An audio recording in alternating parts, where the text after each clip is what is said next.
These 5 powers were hidden from the public. Only dark chosen ones have them. Let me tell you something that most people will never hear in their lifetime. A truth buried so deep, hidden so deliberately, that the world above it was built on lies to keep you from finding it. We were never meant to be powerless. We were never meant to be blind, numb, obedient beings living in a machine disguised as a civilization. The ancient ones knew, the mystics whispered, the hidden orders protected the knowledge, but over time it was buried, erased, discredited, and finally mocked. Because the moment you begin to remember who you are, what you're truly capable of, the illusion starts to fall apart. And that's dangerous. Not for you, but for the structure that feeds on your forgetfulness. There are 5 powers, 5 abilities that were hidden from the public on purpose, not because they weren't real, but because they were too real, too potent, too liberating, and only those known as the Dark Chosen Ones were entrusted with them, not because they were evil, but because they had walked through the dark and come out the other side still awake. They weren't afraid of shadows. They didn't run from pain. They knew how to stand in the abyss and not lose themselves, and because of that, they were given access to what others could not handle. Now here's where it gets wild. If you're watching this, if you've felt that strange pull your whole life, that sense that you're different, that you're not meant to play by the rules of this reality, it's likely because you are one of them. Click subscribe to this channel to get more profound spiritual lesson. But before we even begin to name these powers, I want you to ask yourself something, not with your mind, but with your gut, your soul, your bones. Have you ever felt like you were meant for something that couldn't be explained by logic? Have you ever had dreams that felt more real than waking life? Have you ever sensed things before they happened, or known things you couldn't possibly know? Have you ever walked into a room and instantly felt the undercurrent of energy, like you could hear what wasn't being said, see what wasn't being shown? If you've experienced even one of those things, you're not broken. You're breaking through. And the first thing you need to understand is your weirdness is your warning light, that something ancient in you is waking up. The first power is the ability to manipulate energy with consciousness alone, not metaphorically, literally. The Dark Chosen Ones are masters of unseen forces.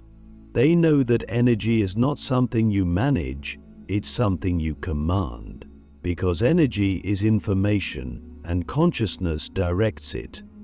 When you understand this, you stop reacting to reality and start shaping it. Have you ever noticed how your mood can shift the energy in an entire room? That's not charisma, that's frequency dominance. And when you master your own frequency, reality bends. The secret isn't in trying harder, it's in tuning deeper. But no one teaches this, because if everyone knew they could shift timelines, heal themselves, influence outcomes with thought and intention, the entire control structure would collapse overnight. The second power is shadow integration, and this one is rarely talked about because it's terrifying to those who misunderstand it. The public has been trained to avoid darkness at all costs, to label anything uncomfortable as bad, anything painful as wrong, and anything mysterious as evil. But the Dark Chosen Ones know something else. Your shadow holds the keys to your power. The parts of you that have been rejected, suppressed, demonized, they're not your enemy. They're your raw, unrefined life force.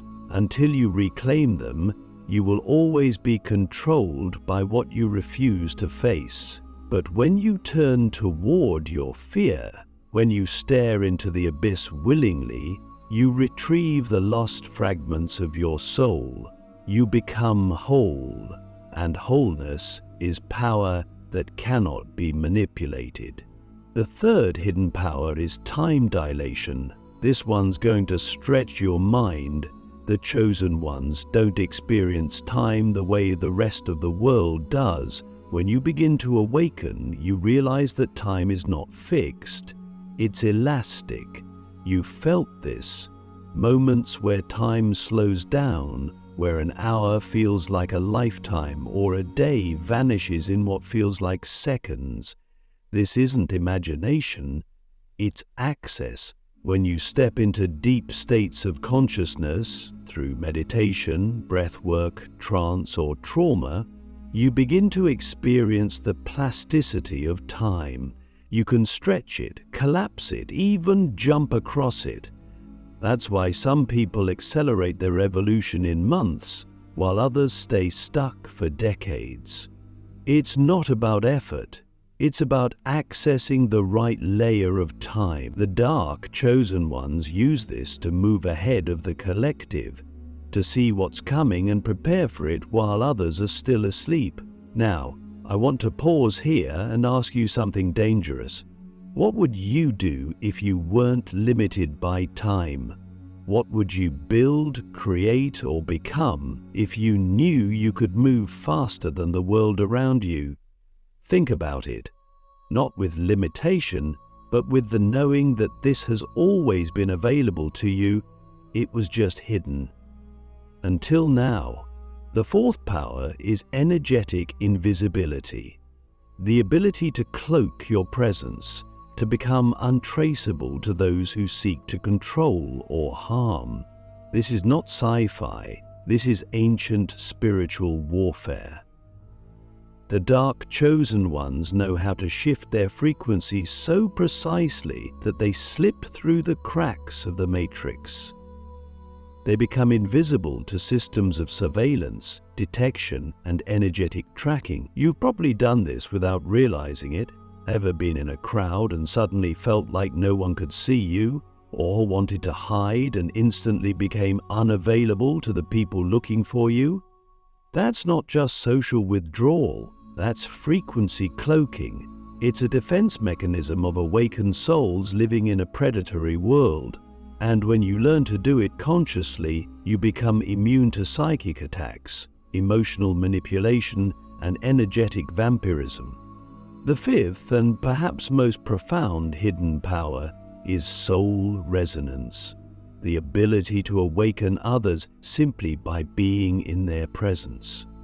The dark chosen ones carry a frequency that acts as a spiritual detonator. When people come near you, they either open or flee. They either remember something long buried or get terrified by what they feel. This is not personal, it's vibrational. You activate people, you stir their sleeping codes, and that's why some love you instantly while others hate you for no reason. It's not about you, it's about what you awaken in them. And when you embody this power without shrinking, without apologizing, you become a living portal. You don't just change conversations, you change timelines. So here's the truth. These powers were never meant to be hoarded. They were hidden because they are dangerous when misused. But now, the time has come to remember. Not to dominate, but to liberate. Not to control others, but to reclaim ourselves. The question isn't whether you have these powers. The question is, will you own them? Will you train them? Will you rise with them, not to become a god among mortals, but to become fully human in a world that has forgotten what that means? The forbidden path of power. Why the world was programmed to keep you weak. If you've ever felt like something has been intentionally keeping you small, like there's an invisible hand pushing down on your potential every time you try to rise, you're not imagining it. Every system we've been born into, education, religion, politics, even entertainment, has been meticulously designed not to empower, but to neutralize, not to awaken, but to lull, not to liberate, but to domesticate your divine essence. This isn't a conspiracy in the way most people think. It's deeper. It's spiritual. Because the moment a human being begins to remember their true nature, their non-physical origin, their multidimensional capacity, the entire structure of control begins to dissolve. And that's terrifying to those who built their kingdoms on your forgetfulness. Weakness has been normalized. Doubt has been weaponized. You were taught to worship external authority instead of trusting your inner voice. You were trained to memorize facts, not to question reality. You were told to chase credentials, not cultivate wisdom. From the time you could walk, you were measured, labeled, compared and judged by systems that had no interest in your soul. And at some point, you began to believe them. You began to question your own knowing. You began to shrink to fit the mold, because standing in your truth felt dangerous, and it was because truth sets fire to illusions, and this world is built on illusions. The forbidden path is the one that leads you back to yourself. It's the path of power that doesn't come from domination or control, but from embodiment. Real power is silent, direct, and undeniable. It doesn't need to prove anything. It doesn't need to perform. It simply is. And you've tasted it before. The moment you said no to something everyone else said yes to. The moment you trusted your gut even when your mind screamed logic. The moment you stood in your pain and didn't flinch. Those moments are breadcrumbs on the forbidden path, and once you've followed enough of them, you begin to see how the programming was never about protecting you. It was about protecting the system from you. Because if you're powerful, you're unpredictable. If you're sovereign, you're ungovernable. If you're awake, you can't be manipulated by fear. And this world feeds on fear. It thrives on division, distraction, and dependency. But the moment you reclaim your power, the game changes. Not just for you, but for everyone around you. Your energy becomes disruptive. Your presence becomes catalytic. You don't even have to speak. Just being in a room shifts the field. That's why you trigger people. That's why you've been rejected, misunderstood, or even attacked for simply existing. You're not broken. You're breaking patterns. And patterns don't go quietly. So why do we call it the dark path? Not because it's evil, but because it's hidden. It's the path that leads through the subconscious, through the shadow, through the parts of you that were exiled by culture, family, or trauma. It's not glamorous. It's not polished. It's raw, messy, and real. But it's the only path that leads to true power. Because you can't embody your light until you've embraced your darkness. You can't rise fully until you've descended into your own depths and retrieved the parts of you that were left behind in survival mode. The world teaches you to bypass the dark. The dark chosen ones know that's where the treasure is buried. Reclaiming your power doesn't mean you always feel strong. It means you stop abandoning yourself when you feel weak. It means you stop outsourcing your worth. It means you stop waiting for permission to live the way your soul has always known is real. And yes, it will cost you. It will cost you your comfort, your illusions, your need to be liked. But what you gain is incomparable. Clarity, sovereignty, alignment, and an unshakable connection to the source within you. You were programmed to forget, but you were designed to remember. So let me ask you something you may have never been asked before. What would your life look like if you were no longer afraid of your own power? Not the power to control others, but the power to create, to transform, to activate, to destroy what is false and build what is real. How would you move through the world if you trusted yourself completely? If you remembered that every time you surrendered to your truth, reality bent to meet you there. This is the path the ancient mystics walked, the path the prophets, sages, and rebels walked. It's not popular, it won't get you applause, but it will give you your soul back. And once you have that, no one can take anything from you ever again.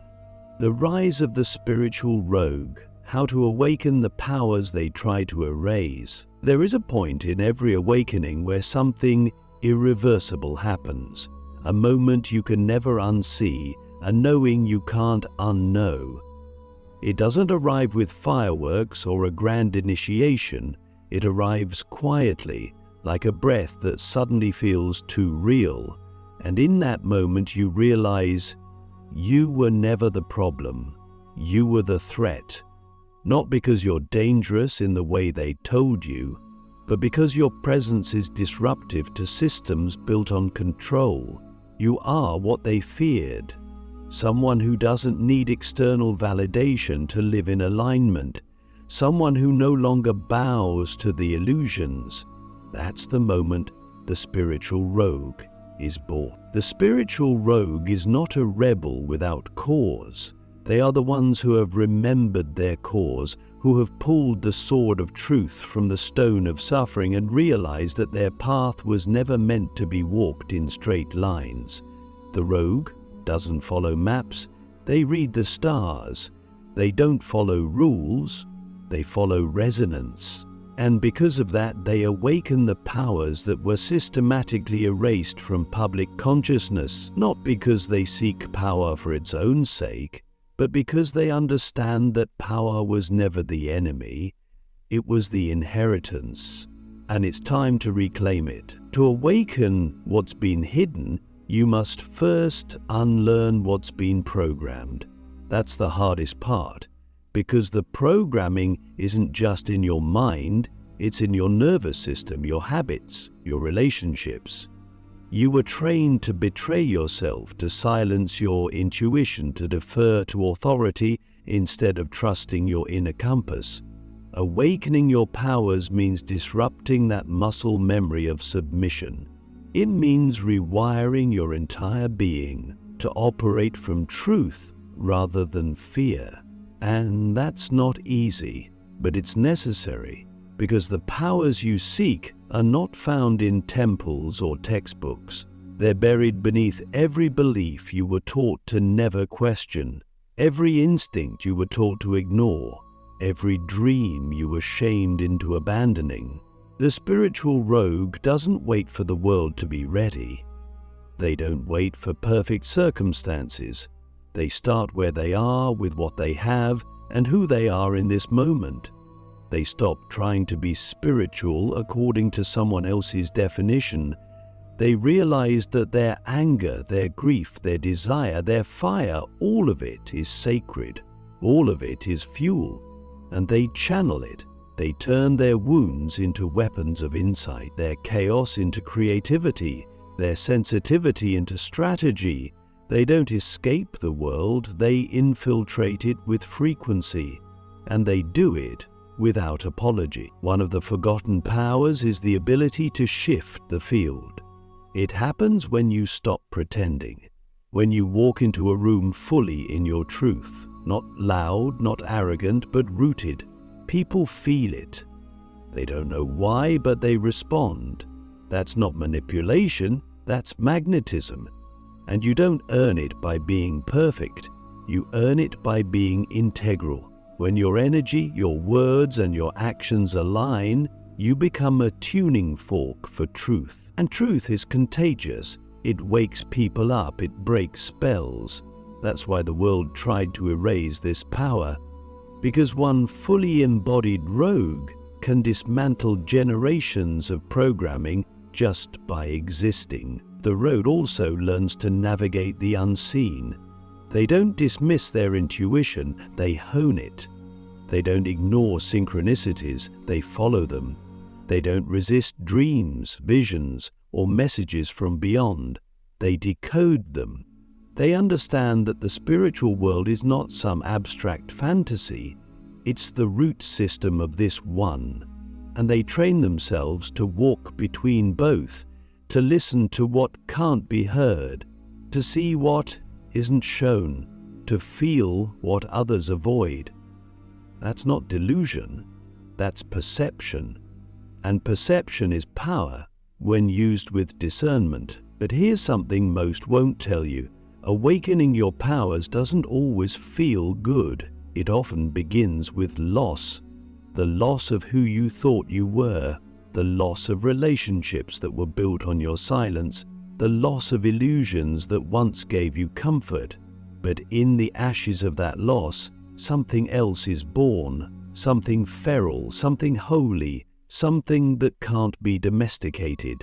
And that's what makes you unstoppable, not because you're fearless, but because you're no longer willing to abandon yourself to feel safe. So how do you begin? You listen.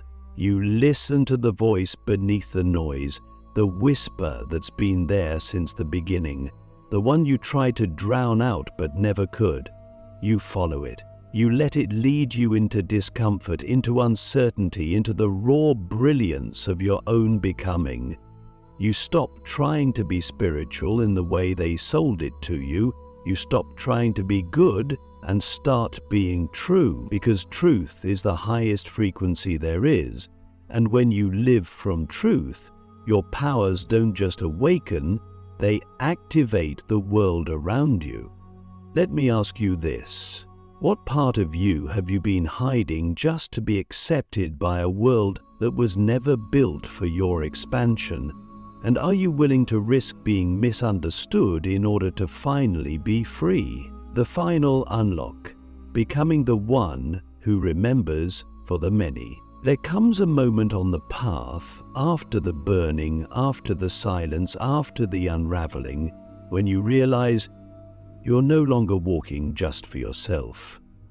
You're walking for everyone who forgot, everyone who was silenced before they could speak, everyone who never made it past the threshold of awakening.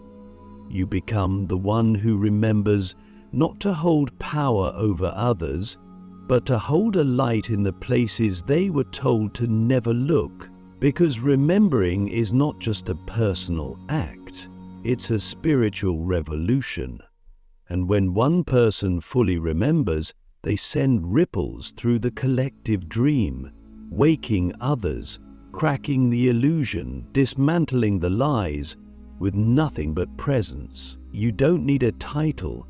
You don't need robes or rituals or the approval of elders. What you need is clarity, integrity, the courage to walk into your life with eyes wide open and a heart that no longer negotiates with fear. Because this is the final unlock. The moment you stop trying to escape this world and instead become a force within it. Not to fix it, but to reveal it. Not to save others, but to remember so fully that your very existence becomes a mirror, a portal, a permission slip for others to do the same. The one who truly remembers walks differently. They speak less, but their words cut deeper. They act less often, but every move is precise, intentional, aligned. They no longer seek to explain themselves to those who refuse to hear. They channel their energy into creating what's real, knowing that truth doesn't need defense, it only needs embodiment. You've seen glimpses of this version of yourself in the quiet moments when you weren't performing, when you weren't trying to be liked or safe or understood, when you were just pure, raw, unfiltered you. That's the real you. That's the one who remembers, and it's not always easy. Being the one who remembers means carrying the weight of awareness in a world addicted to forgetting.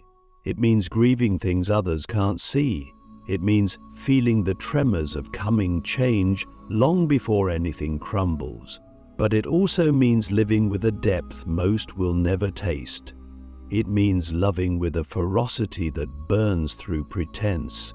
It means seeing through veils and walking through fire and still choosing to stay open, because the one who remembers doesn't run from the dark, they anchor the light in it. You might not know just how powerful your remembering is, but I promise you, every time you choose truth over comfort, alignment over approval, presence over distraction, you're doing sacred work. You're breaking ancestral chains. You're rewriting timelines.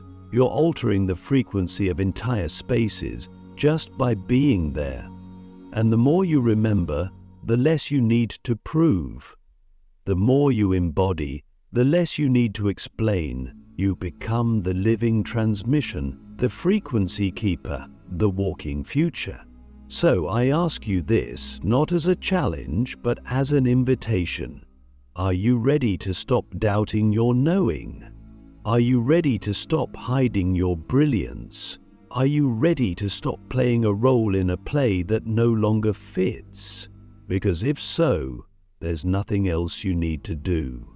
Just remember, over and over, deeper and deeper, until remembering becomes your way of being, until your life becomes a lighthouse in the fog of forgetting. This is the final unlock, not a destination, but a return, not a climax, but a homecoming. You are the one who remembers, and through you others will too, not because you preached, not because you persuaded, but because you became. And in that becoming, the hidden powers are no longer hidden.